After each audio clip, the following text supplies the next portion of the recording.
Сәлеметсіздер ме, қымбатты менің көрермендерім. Бүгін сіздерге мен тағы да байылдыдан жасалатын керемет салаттың түрін ұсынғалы тұрмын. Менің каналымда байылдының салаттар өте көп, қысқа сақталатын. Бүгін тағы бір қостым, көріңіздер. Қазір сіздермен бізбен осыны жасап көрейік.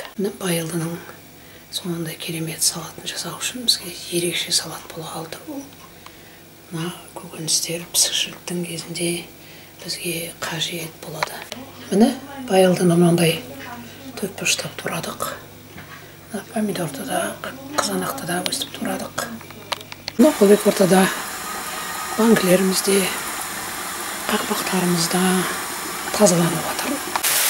Міне байылдыны қуырып алайын деп ойладым. Екі табаға салып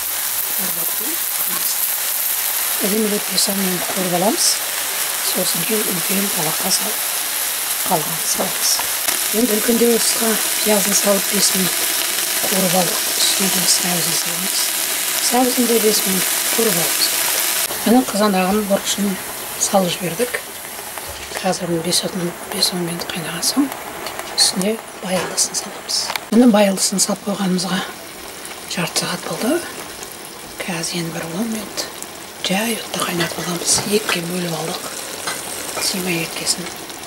Жай отта қайнатып 10 минут жауып аламыз. Міне 35 минутта дайын болды. Қараңыз, жауып алып жатырмыз. Көріңіз, керемет салат болған ғой. Міне соңында керемет байылдыдан жасалған салаттың 10 банкысын жауып алдым. Қараңыздар. Мына кішкентай өзімізге жеуге қалды. Менің каналымда байылдыдан жасалған салаттар өте көп, қысқа сақталатын. Бүгін тағы біреуін қостым.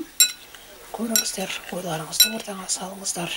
Сіздер қалай жасап жүрсіздер, соны айтыңыздар. Астарыңыз дәмді болсын.